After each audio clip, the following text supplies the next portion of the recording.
Tonight, I'm going to have the chance to visit with someone who many of you know, many of you are familiar with, Ellie Zeiler. Ellie is a TikTok, let's say she's definitely TikTok famous. And today she crossed over into 9 million followers. And she's 16 years old and is just soaring through this incredible space of social media.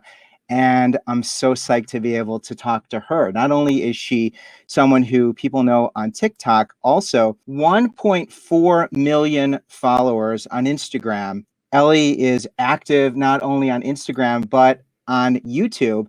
And I love watching her videos. I've really gotten to know her and seen a wonderful interview that she had, I believe it was on Teen Therapy, which was like so awesome.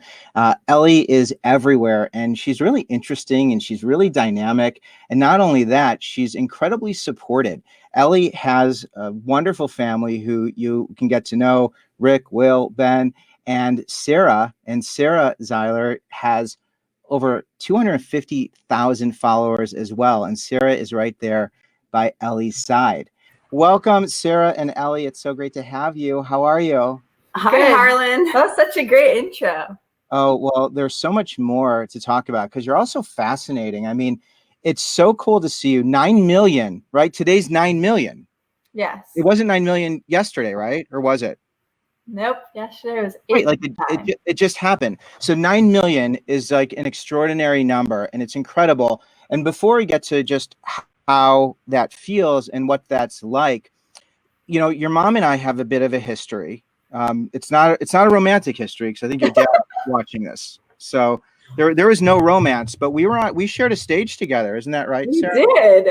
That's I right. was trying to remember the name of that skit. I remember we wore Miss something. I think I was Mischievous, I think.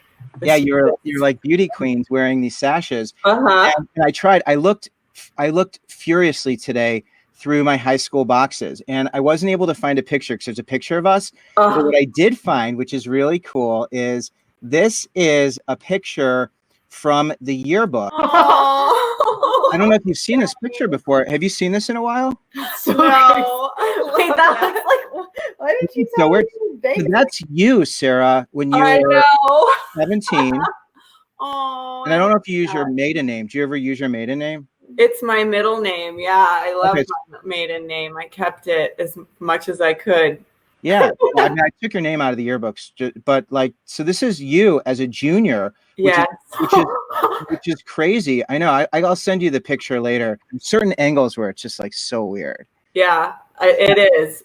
She got bangs cut about a week ago, so our No, why did she ever tell you resemblance- bangs when our resemblance You has were changed a right. little, but yeah, it's caught us off guard. There are times my boys and Rick will be like kind of thrown off or think that we're each other. She's grown a lot, and even the last few months, you know, kids like keep growing, and she I call her the much new and improved version, though. She is soaring at 16 and much farther along as a person than I probably was. Well, I mean, it's crazy because I was thinking back, and I remember when you moved to our neighborhood. I think it was a junior. I think you were junior when you moved. You were sophomore. I was Were you a sophomore? Okay. Well, I lived in the town for many years, and we moved away for our freshman year, and then I came back like mid sophomore year. Okay, because you were like kind of across the street in a little bit, but then I was thinking that okay, so you were 17 right about then, and you know obviously we didn't have social media, and I know, so if we were to go back, and this is where I can't understand, Ellie, how not only you but my daughter. I've got a daughter who's she's 14, she's a freshman in high school, and she's really active. She's got a lot of Snapchat stuff, and you know, and it's like 24/7, you know, this constant feed. But not only is it 24/7 of people engaging you, and I know you don't do a ton of Snapchat, but you know, you probably get a million DMs and you get judged all the time. Like the constant judgment, the constant noise, like it's 24/7 for you of having to deal with people who are judging you. And you kind of went into this, it's happened really quickly. And I'm just wondering, you know, how does that feel? Like, how do you even deal with all of the input, especially the stuff that isn't so wonderful? Yeah, that's a really good question. I think that it definitely wasn't my first time being judged. I think that if it was just like an overnight type of thing where like I've never gotten hated on before, then it would have really hurt my feelings. Kind of luckily, I didn't have like I've just always not necessarily been so similar to people, especially in school. So it wasn't my first time, but it was my first time getting a lot of hate on social media, which was really hard to cope with at first. Luckily, I have my mom who's like a psychologist, like a therapist, literally living with me, which is amazing. But it definitely, I had to like kind of armor up every single time that I would post and like sometimes not look at it. And then if I did see something, I'd have to go through the whole stage of like getting over it. But it was definitely a huge learning experience and super hard for people who are just starting. Yeah. So can you take me to, I like specifics. So as much as you're willing, and I'll ask a lot of questions, and, you know, I totally respect your boundaries. So you don't have to answer anything that you're not comfortable with, but I really love specifics. Like I loved when you were talking about you and your dad, and at the dinner table, you guys had a fight because when it was the whole Charlie thing and the working thing, and he was just being very flip and casual, which like I was telling my wife, I'm like, I would never survive. Like I don't know. I mean, it would be impossible. But I want to know, when you first started to read the comments, was there one in particular? Because I know you were bullied a little bit when you were a freshman, and you know you have this armor. But was there a specific comment or something where you're just like, breakdown city? Totally. There were multiple, of course. I'm I'm into details too. So yeah, of course, yeah, give me a, I think first of all, I have never been told, it's crazy to say out loud. I hate saying it out loud, Yeah. but like when someone says to kill yourself, it's like, wow, that hurt. Of course, block anyone who says that. I think that at first it was a lot of like, find your own personality, you're like a duplicate of someone, all these things, which right. is crazy because again, going through school, middle school, high school, ever since I was super young, I have always known exactly who I was and exactly what I wanted to do, and like my dreams and my aspirations and my style and everything like that. And so to get on social media and have people tell me like, you need to find yourself, or you need to stop taking someone else's identity, things like that are just like so preposterous. I like at first I of course did not believe it, but then once I saw it every single day, it took a toll on me, and I was like, wow, this, like, maybe I do need to change myself, which I mean, I feel like I've grown a lot through the past few months. I don't know. I think it's been super rapid because of the comments and because of there's been so much coming at me. Right. But also I just think that everyone, especially when they're my age, grows really fast, as my mom was saying. But yeah, those few comments definitely, they hurt. Right. So I mean, people telling you that you should kill yourself, like, and Yeah. and then also I know there was the whole Charlie thing, and of you having your identity, and you clearly have your identity. And I was talking to my daughter about you. You know, I was like, what do you like about Ellie? You know, so I mean, she could say anything she wants. She likes you. You know, Thank you. she's a fan. She might pop in. I don't know if she's going to come down or not, but you know, if she does, that would be great. Hopefully she's watching. But she was just saying, you know, your fashion sense and just your vulnerability, and just so you know, I mean, that stuff comes through. And I think for anybody who is watching this, you know, nobody knows anybody until they really get to learn who they are. And I know that you had this, you know, this onslaught of love, of course, as well, but also like really critical, wanting to tear you down, because the game is make everyone feel like less so we can all feel like more. Mm-hmm. I know that was really hard. Sarah, I'm so curious because I've involved my son. He's been in on my TikToks. Like I'm doing more of that, and I really want him to be involved. And we have a great time. My daughter, if she wanted to do it, she's open to doing it too. But she's a little more in the background with that. But I mean, how do you protect your daughter? How do you encourage her and support her? And like, what's the conversation that you and Rick had when it went from 0 to a million, and you know, did you want to put the brakes on?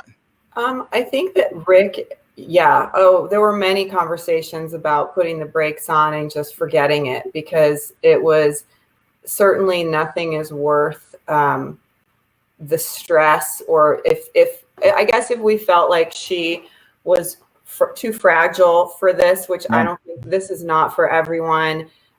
Even being on social media is I think if you can succeed at having any type of notoriety on social media, I think that it requires so much strength, so much resilience, a lot of maybe even like you have to compartmentalize reality from fiction and what you know to be true about yourself. And I think that's where we saw Ellie really do, I'll say, kind of the emotional heavy lifting, is that I think that a lot of the groundwork was laid by Rick and I before this started, and I don't even know that we realized it. And I just think she got lucky. We all got lucky that Rick is fearless. He's doesn't care what people think. He doesn't waste a second worrying about what people think of him. He lives his life with gusto every day. And I'm much more introspective. I'm very sensitive,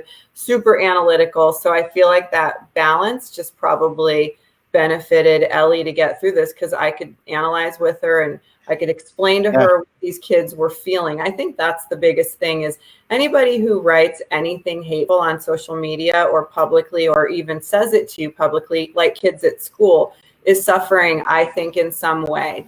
It's coming from a place of their own insecurity and pain. It's definitely not about you. And we were pretty clear on that. But raising our kids. Even so, like Ellie, you're 16, you're going through everything, I'm sure your complexion changes, and, some days you feel prettier than others, and, you are really exposed and you're vulnerable. And when people poke at that and, take that vulnerability and use it against you, it's like, that's really painful. Like that part, even as an adult, that's really hard. So, I just wonder, how do you continue to do this? I mean, it's really hard. I don't think people understand. It's so, like, am I exaggerating? Am I making it too big? Like, I think it is grueling what you must deal with just from watching your videos. And then I saw you crying the other day at the end of the year. Sarah, you got wide-eyed when I said I saw her crying. Wait, which one? Your YouTube video where you were talking about it being the end of the year and you were really sad, and then you walked into Target and you saw this really cute outfit and you were going to talk to the girls and they're like, it's Charlie. And then you were talking about how upsetting that was. And it still seems like, that's December. And I know that a lot of that's behind you, but I could still see that you still feel that. Yeah, completely.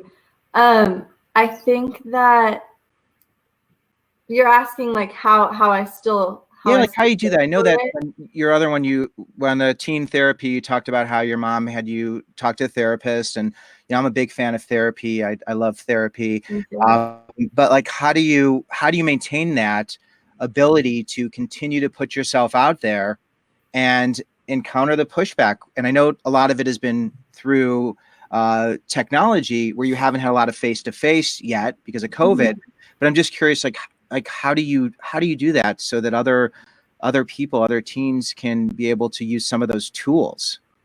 Yeah, I mean, again, talking to someone is always great. It's always like, in the beginning, I would say not necessarily that I lost myself, but that I was getting so much hate that it like really, like, it took a toll on me. And so I guess doing things, and she's really implemented this in me, is like doing things that make me feel good, so that when I do turn off my phone, like, I know, like, I'm feeling good and things like that. What are you doing specifically?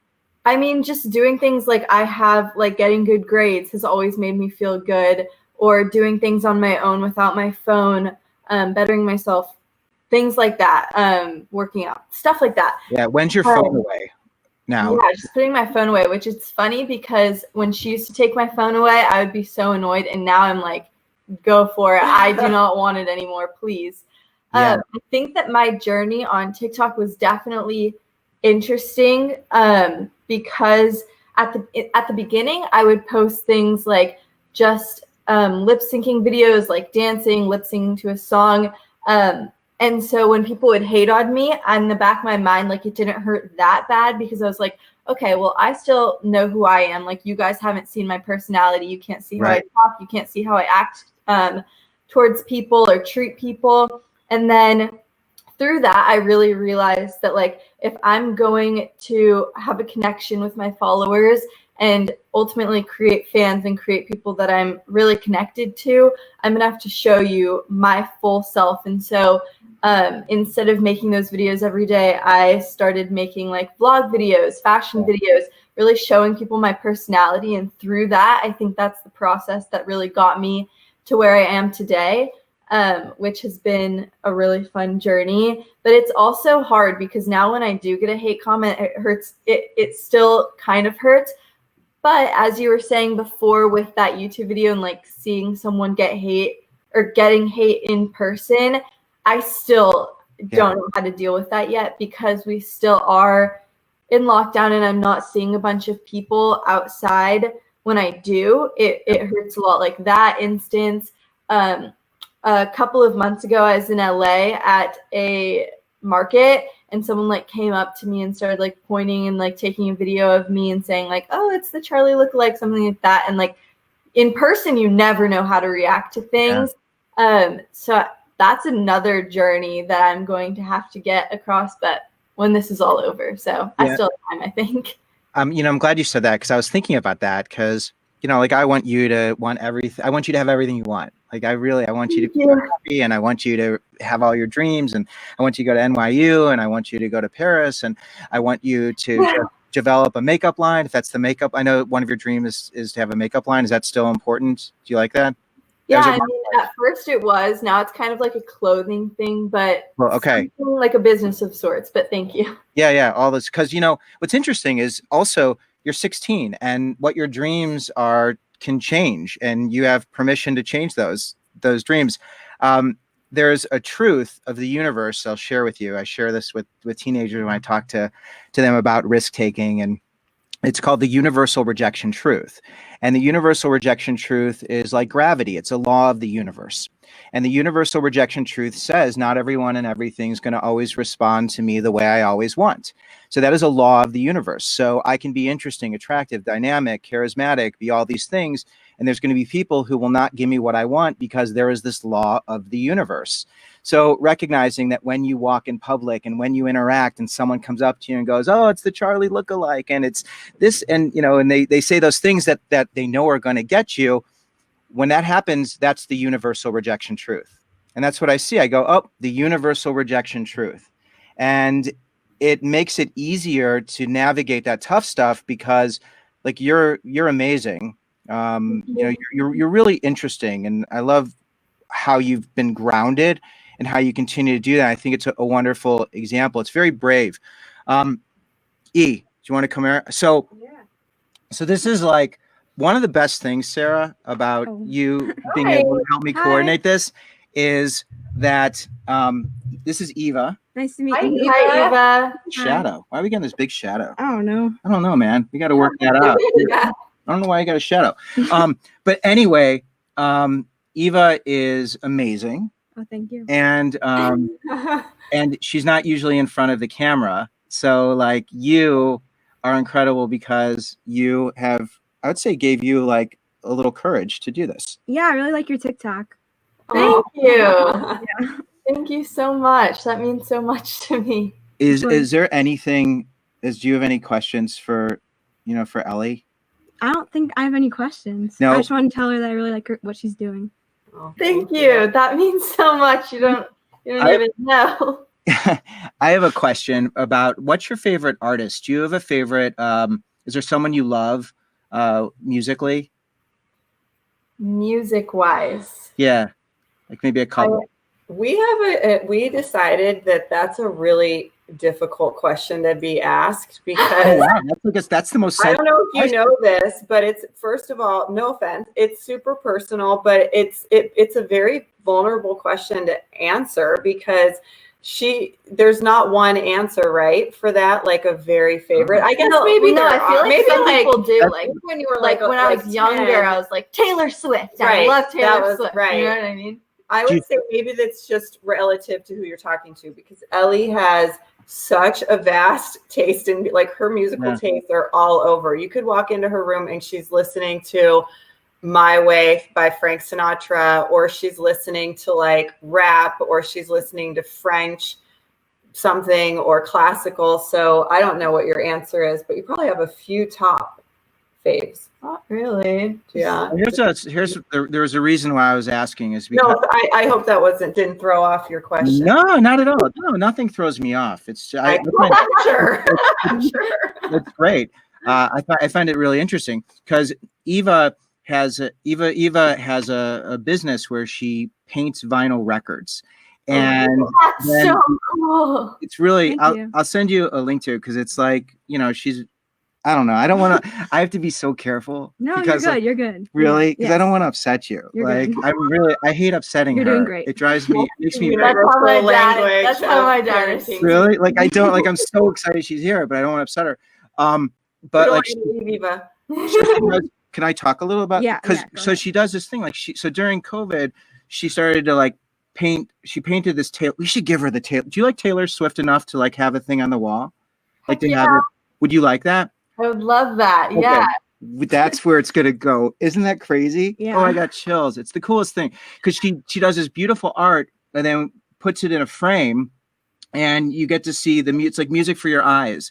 And she did such a wonderful job doing it, and was very nervous about putting it out in the world because once she puts it out in the world, people will know, and it's Oh, very true. scary, right? Sure. Yeah. Yeah. So anyway, we'll do that. But I think that if her stuff gets really popular and she gets hated on, or people judge her, could she reach out to you? Oh yeah, I was just gonna say that before you said yeah. Like legit, because that's the biggest fear when you're a teenager is that people aren't going to like you or judge you, and it's really a difficult thing. I know you have an organization that you're still involved with, Together as One, right? Are you still actively working on Together as One? Yeah, I mean a little less than I was before, just because that was like my main thing that I was doing other than sports. But yeah, it's definitely something that I still love and work on. Yeah. So I know that when it comes to anti-bullying and supporting people, you're really all about that. One of the questions that I always like to ask, I talk a lot about people, places, and patience. You're welcome to hang. You want to hang still? Sure. Oh, this is like the best. Oh my God. I'm so excited because she Get has to a job where you can work with your kid. It's great. she has a door, and Wow. she closes it a lot I and know. locks it. Ellie, did you do that? I don't have a lock on my door, but I do close it a lot. No, I need a lock. Thanks. Right. Well, I want a lock. Don't take hers away. I want one, but it doesn't work like that. no, I don't think I can take it away. So when it comes to really being supported, when it comes to having connection, feeling really good and supported, I like to ask people who their people are and where the places are where they find connection, safety, community. So I'd like to know, who are your people? Who are the people in your corner who you can turn to? You know, we know we have your mom and your dad, and we know you have your brothers, but are there other people? Maybe it's a mentor, someone on YouTube, someone on TikTok, someone who's in the business, spiritual leader. Like, who are some of those people who are there for you? That's a good question. I've never thought about that because my answers are always my family. I go through phases where I see YouTubers and it makes me want to do or be a certain way, and I see TikTokers and I go through that phase. But I mean, that's hard. I feel like just my parents and my brothers, just because, like, I guess I would say my friends, but since I've moved so much, like the only things that have really stayed consistent are my family, which I'm so grateful for, which is why I put so much emphasis on them. So yeah. I noticed that, and this is, one of those questions where, again, totally respecting your boundaries, but I got the sense when it comes to making friends and having like close friends that are consistent friends, it didn't seem, and maybe I'm just making this up, it didn't seem like you had like a core group of friends, like your posse, your, like that group that a lot of, girls and women want. Do you have that? Was I reading that right? You read that perfectly right. No, I've literally I go through phases again where I'm like, I am fine by myself, but I've always, always, always wanted a group of girls and a group of people, just like I think a lot of people do. Like you see in movies and TV shows, groups of girls. And I've always wanted that. But it's always been hard for me, especially because I am so independent, which I think has come because of her and because of moving a lot. But yeah, you're right. I feel like my hope is that maybe I'll find that in college, hopefully. But if not, I know I'll be okay. But yeah, I don't have anyone, or not anyone, but it's like no one really my age. Yeah, I mean, it's thanks for being so honest about that, because I think it's reassuring, because I never felt like I had like one friend who I was close with, but I never really felt like I had that. And I think there was shame associated with that. Like, look at everybody else having their groups and their people, and to know that you can be someone who is balanced and healthy and be a role model to many people and not necessarily have that group is something that I think is really important. So thanks for sharing that and being so open about that. Thank you. Yeah, of course. Sarah, I have a question about the last argument you two have gotten into. Something we haven't seen. I know that you're involved, and I would love to know, where has there been some friction? Because as a parent, I deal with friction all the time. Oh, thank Yeah. Well, and she's like really good at pushing back and making it so I don't want to like push too hard, because you saw my reaction. Like, I'm like, oh, I don't want to upset you. Like, I'm this, that. Yeah, it's hard. But when's the last time? Can you give me a couple specifics for other parents and just? I think that our relationship has changed quite a bit. I wouldn't say it's maybe just there's been more that's been added to it now because of this, because I'm helping Ellie every day with business related everything. And so that's been a big add-on to our relationship. And we've always been close, extremely close. But I think that the friction lies in maybe me and my boundaries, and not necessarily Ellie and I are together so much. I'm very talkative. I would say she's a lot less, and she's just much more of a quiet. And I think that's part of why, that might contribute to the lack of like really tight girlfriends, because Ellie is a pretty deep thinker. She's very independent. She's in her head a lot. She can turn it on like that. Yeah. But she's not always ready to chit chat. And I am super chit chatter, and I want to talk about a lot, and I ask her a lot of questions. And so I think the biggest source of just friction is just space, and that I'm not that great at giving it to her. And she is extremely nice to me and patient. And it sometimes comes out as like being passive aggressive, because I can feel her not wanting me around, but she just should come out and be like, I need a minute, or I need some space, or I just need to be quiet, or I'm doing something. But she'll sort of just like let me like come at her. And she's very nice to me in that, she's just always really kind. She doesn't like lose it on me ever. I am far more emotionally charged. Yeah. So I think that's probably the biggest issue, is that I'm like ready to talk it out and always wanting to communicate, and that's not her thing. I love watching on the vlog where you were shooting pictures. You went to you got a bunch of outfits, then you went to like the business park, and you were there, and the camera was great because you're in your sandals. I don't know if you saw the shot. I forgot to put shoes on. It was great. It was just so real. It was like mom. It was like mom's taking me out to do a photo shoot. Like, it wasn't like, it wasn't like there's a whole crew, and you had your Oh. outfits, Ellie, which is great. When it comes to picking those outfits, is it something where you have that autonomy, Ellie? Is your mom influencing that? Does she not want you to wear certain things and you want to wear certain things? And how does that work in terms of the creative freedom that you exercise as a 16-year-old? Yeah, I think it's interesting because that specific day, I feel like before this whole thing started, I was super private and I never posted on Instagram, and I didn't want people seeing what I was doing. And so I think that sometimes, or other times, I'd be super creative and I totally put it out there and make a YouTube video or something like that. And so it really goes with, it's phases with me and ups and downs. Which now it's I have to, and I get to, is what I like to say, be consistent and consistently put things out and post things.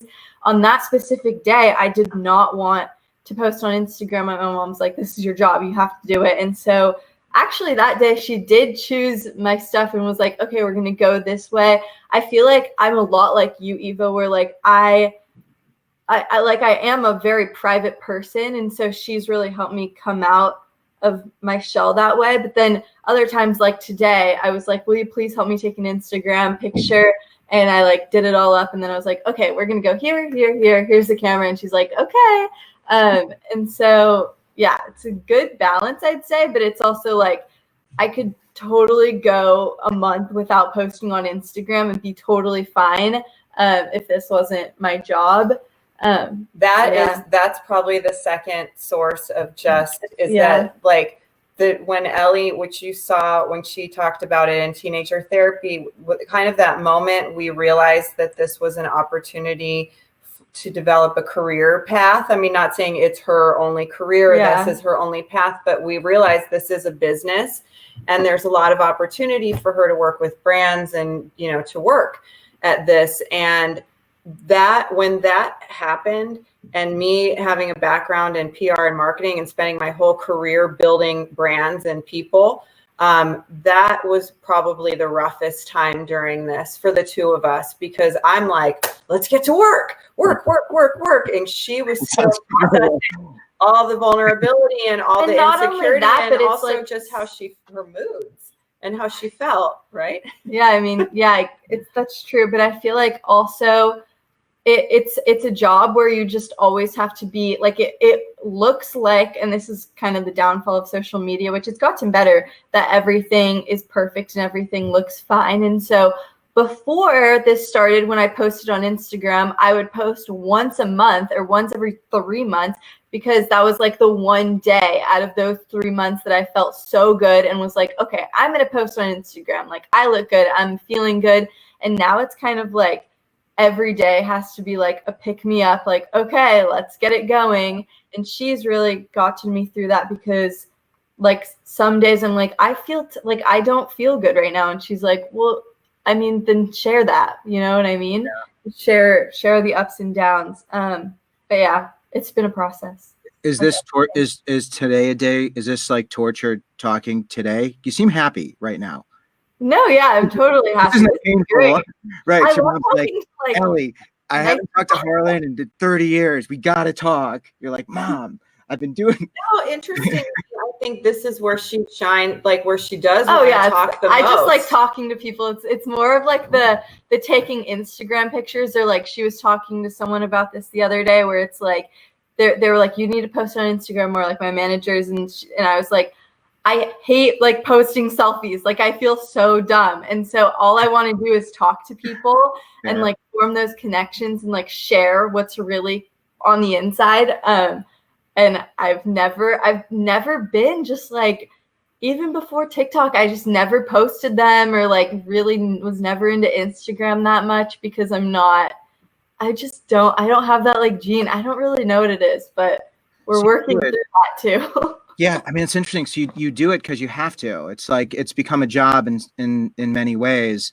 And I know you have all these relationships, and I think that's really challenging. I was really impressed with your GPA. I mean, not that you need me to be impressed. I think you said a 4.2. Was that right? Is that with gym and with arts? Gym? Yeah, is that like? No, I did not have to take gym this year, which I was so excited about because I That's hated good. that. Well, I need a gym for my GPA. Like, that was I was looking at when I was looking for the yearbook. I found our yearbooks, Sarah. It's over here. Well, anyway, I don't have to bring it. But I found not only did I find the yearbook. And this is about you, but you know what I found in my box? This is crazy. Because I had this box. This is the World Wide Web Yellow Pages from 1997. See this? Whoa. This is before Google. This was Wow. Google. That's how we'd have to look up a business. It was like this is what I'm sorry, Eva. I just crushed her with the World Wide Web. Wikipedia. You okay? Yeah, All right. I'm good. So this is what I want to know because I'm gonna talk Eva. Oh, jeez, I gotta be careful of my boundaries because I usually talk about her and she's never here. And she never sees what I actually do. So Go ahead. I can't for real. Yes, For real. For real. Okay. For real? Oh, For real. I think it's for real. So, okay, from 8th, and she's in high school now. She's a freshman in high school, and it's been a really big change. It's been overwhelming in many ways. She's in debate. She's in like an honors class, and World Civ and all this other stuff. Am I sharing too much? No, you're fine. Okay, good. Okay, but it's so much. It's so much, and then doing this business. We're doing this, which is like a fun thing, and she enjoys it, but it's a lot, and I never want her to feel overwhelmed. And I look at what our life is and her having to balance that. And then I look at your life and I see you've got managers, you've got Instagram followers, you've got probably tens of thousands of direct messages, right? That you can't go through them all, can you? No, and people, right? You can't go through them all. You've got a YouTube channel that you're building, and I think your YouTube channel is going to be just blockbuster. Like, I like how you shoot it. Do you edit your stuff? No, I have an editor who's amazing. That's awesome. Sometimes she does. That's the interesting thing. She actually has a background in film, and she was the director of her school TV station. Yeah. Like we had If I had time, I would love to edit. She's gone to like filmmaking camps every summer, and she's really into the behind the camera and the editing work. But it's just the volume of having to be in front and back. I don't know how she couldn't go to school otherwise. So we had to figure out what needed to be outsourced and what. Right. So that's the what she question should do. of being overwhelmed and how are you able to balance that? And then also to say, Mom, Dad, this is too much, or I need this, or I need that. So, how do you do that? Or are you still trying to figure that out? Yeah, I think that's a challenge I go through every day. Some days are different than others. Luckily, she gives me time where it's like when I say like, okay, I need this night, she's like, okay, go for it. Like my mom's a big believer of like, okay, chill out once in a while. My dad, on the other hand, is like, okay, up at 6 and goes to bed super late, like just working, which is hard to look up to, but it's a lot. Like and Eva, I really feel for you because my brothers are in freshman year. Freshman year was one of my worst years ever. And I don't know how it's going for you, friends-wise and school-wise. Are you on online school? Yeah. Yeah, that sucks. I'm sorry. It's so like, it's like going to school, the only time that I really felt enjoyment and the really time like I felt good about myself is when a physical teacher would be like, you're doing great, or if I got a good grade on a test, or if I had a good day with friends. And like with being online school, it's just like takes all the fun out of it. It's like it just inflates everything. But where was I going with that? Oh, yeah. Before this whole thing happened, I was pretty, like, again, quiet, but also just sometimes some days I, like, didn't have my priorities straight where, like, instead of doing things in schoolwork, I would care more about, like, Snapchatting people or doing, like, that type of thing and getting, like, caught up in all the friend stuff. Now it's really crazy because I have like a schedule every day and I actually use a calendar, which was a huge step for me. It's also been very interesting responding to things fast. I used to never respond to things and like when someone would text me or email me, I'd like never check them. And then PR person over here is like, you got to do it the minute someone says something. And I'm like, okay. So that's hard. But I also find a lot of enjoyment and satisfaction when I finish a really busy day, because I feel like I'm working towards something. But again, it's just something that it's like an everyday thing that we struggle with sometimes. So that schedule. So you keep a schedule, because I think a lot of people don't keep schedules during the virtual learning and COVID and all that. I mean, you have a lot of obligations and things that you're required to do. I know we're getting towards the end of our time, but can you give me like just a quick rapid fire of like, what's that schedule like? When are you getting up? And then when are you going to bed? Yeah, so usually on the days that I have workouts, I will get up at around 6:30, and then I have a workout at 7 to 8, and then I get home, I eat breakfast, take a shower, stuff like that from 8 to 9, and then 9 to around 1, I'm doing school depending on how that's working, and depending on my school schedule, and then from 1 to about 3 or 4 is when I'll be taking Instagram pictures, TikToks, usually. In between school and that, I'll have calls and meetings with people or interviews, which I love, and that's one of the best parts of my day. And then by 6 o'clock, I'm completely beaten, and I will eat dinner, and then I go to bed at like 8:30 or 9. For real? For real. Sometimes. I really don't. I mean, I don't go to bed late. I don't like it. It's their day. We had a day last week where we had a lot to do like work wise during the day. And I was like, okay, sometimes it switches. You do know that a lot of high school kids like stay up till 12 or 1 doing schoolwork, right? Like it is something that people do. So she's always been, we're early risers, and we shut it down pretty early in our house. And so she's kind of programmed, but there are nights when she'll. Oh, that's something that I've had to change too, because when I was in physical school, that was my schedule. But I remember freshman year, I'd do that, and then I'd have basketball practice, and that would finish at like 7 or 8. And so I would stay up that late. And so when I do stay up, what do you mean? I was going to say it like rocked her for a while, though. She was like, I didn't go to bed till 10:30.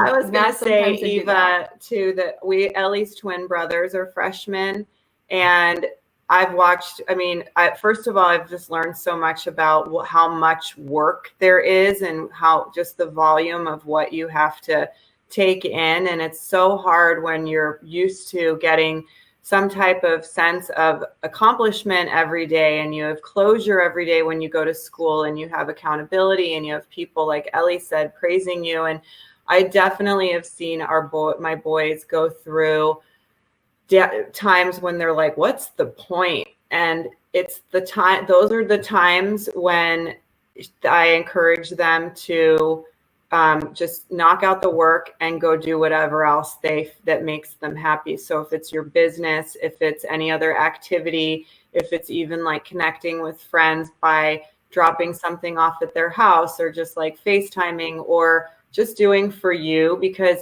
this high school thing, as your dad and I know, thankfully ends, because nobody looks back and goes, that was the best time of my life. And for me, it was the hardest, along with middle school. And I know your dad had his stuff. And so like who you develop to be right now, in my opinion, is far more important. You'll get the grades, you'll do the work, you'll get the diploma, you're going to go to college, but work on doing the things that really make you happy. And if you need a break from it, just take it, because it's just not going to, well, I'm not saying don't do school, but you know what I mean.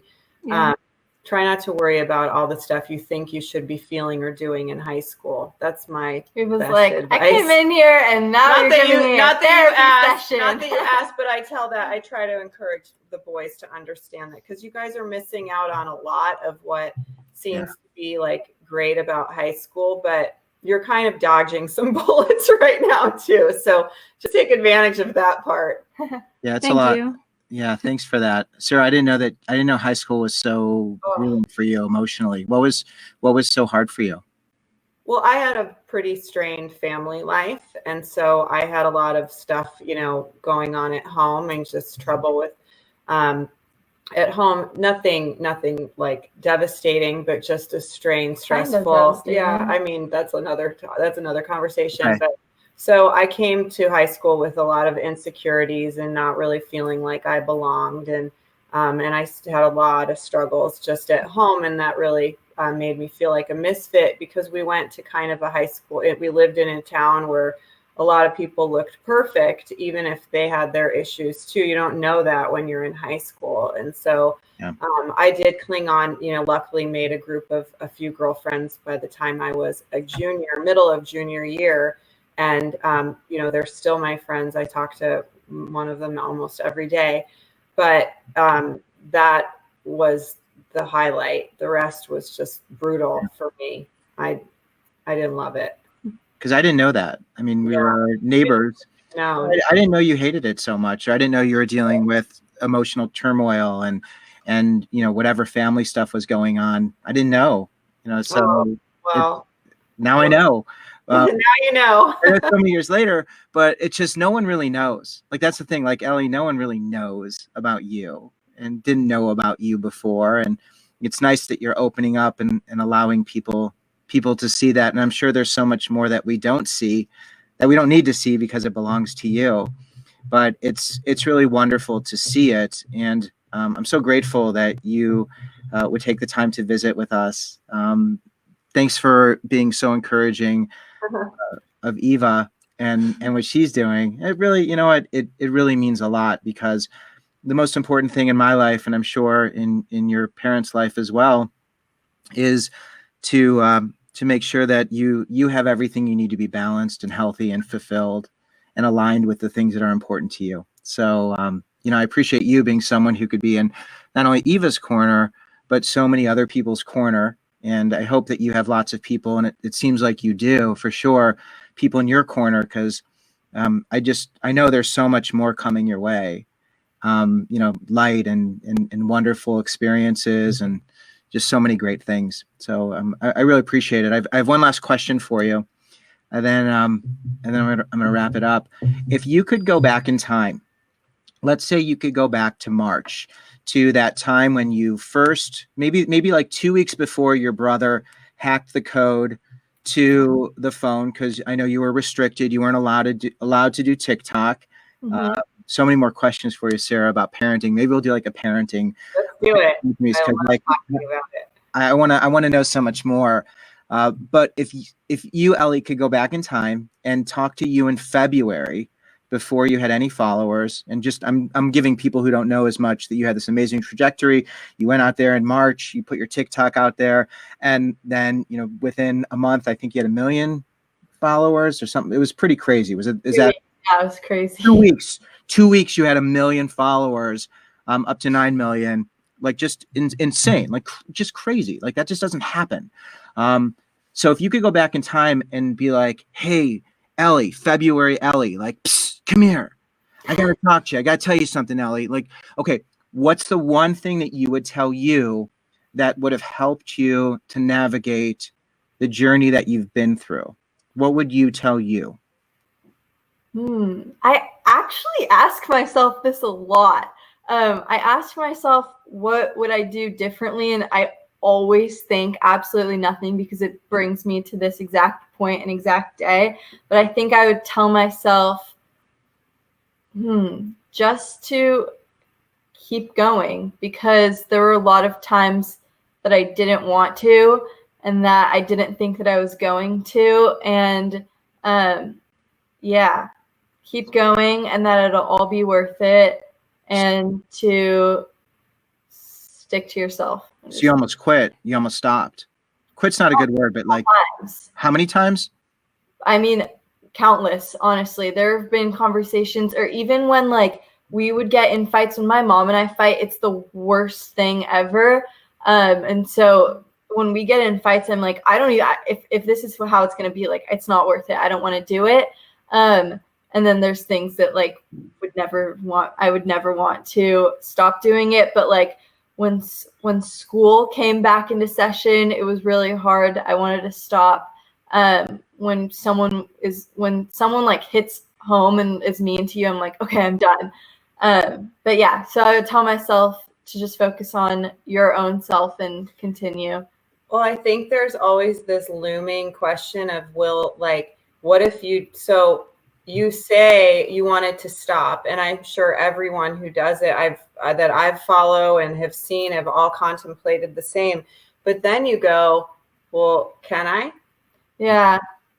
Now it's Because like, if I don't now it's out there. You're out there. And so I always wonder how long it would take to have it fade away. I mean, I don't mean that it would, like, you can just stop doing it, but you just kind of go, wow, like I've really changed the course of my life, our family's life. Everything is sort of just changed, and it's all been really exciting. I think that saying like, oh, she hasn't wanted to do it. I think that that's just when you're pressured to put yourself out there. I think this would apply to anyone in any form of business, entertainment, or just in general. When you're told you have to do something and it involves completely exposing yourself, of course you don't want to do it. Like, that's human nature. But then when you're a teenager, you really don't want to do it. And then when it's your mom saying you got to do it, that's like, she's like, awful. That's just the worst true. combination. And I've tried to recognize that. Yeah. And I try to come at it in different ways. And most of all, just keep it in perspective that this is so fun and such a gift. And also that Ellie does connect with hundreds, if not thousands, of her followers at different times, and they do have a connection. And so for as much as maybe it feels like, oh, we've never really met, I think they've kept her going as much as she might do for them, keep them inspired. I think that positive responsibility to, there's fan page. That was the wildest thing when we started seeing Ellie Zeiler fan pages. They see something, people want to see things. We all have people that inspire us and that motivate us, and it's all different for everyone. And I think that's such a gift. And I'm so proud of her for being herself and being authentic and being brave and talking about not only her insecurities, but her stories, the things that she struggled with, her religion, her insecurities, all of it. I think that takes a lot of guts. Yeah. Not only that, not to drag out the question, but I think the last thing is like, I'd love to be asked this question in a few months or in next year, because I'm very competitive and I'm still super curious to see if it's all going to be worth it, and get to my end goal, which ultimately is college and going on to newer and better opportunities that I've always dreamed of. And so I'm like, in the back of my mind, I'm still like, I wonder if I could do it. I wonder if this is going to be worth it. And so, yeah, we'll have to come back to this. Yeah. Well, I want to stay close to it. I can also let you know, I'm a speaker. I've been doing it for 20 years. And when people don't like an event, like, it's so upsetting. Like, I offer with the purest intention. And I think that you do that as well. I mean, I can really feel that. Like, you offer with just pure intention of doing good. And when you offer with pure intention of doing good and it isn't, and people don't receive it that way, it's like, what's the point? Like, really, like, I'm putting my heart and soul, like, why do I even need to do this? Like, I felt that, I feel that all the time. And I've been doing this for a long time because I'm so emotionally invested. So I wasn't surprised to hear that, because it's a very normal thing. And you're 16. Harlan, to do what you do, to do what Ellie and other people on social media do, and just entertain people and present, it requires so much courage, but it's such a gift. And when people give negative feedback, I mean, yeah, everyone's entitled to their opinion, but a lot of it doesn't really come from being constructive. I always just want to say, you do it. You go and try and do it. Like, you try and let it all hang out for this many people and go entertain and put your heart and soul out there. It's scary. It's scary for me. It's scary for everyone else in this family. It's something that is hard to explain. And you can't obviously say that, well, then you try it. But if I would love for people to think about that, though, and how scary it actually is, and then praise all these kids in particular who get out and just entertain all day and they put it out there. I think that is so incredible. And I give everybody credit for doing that.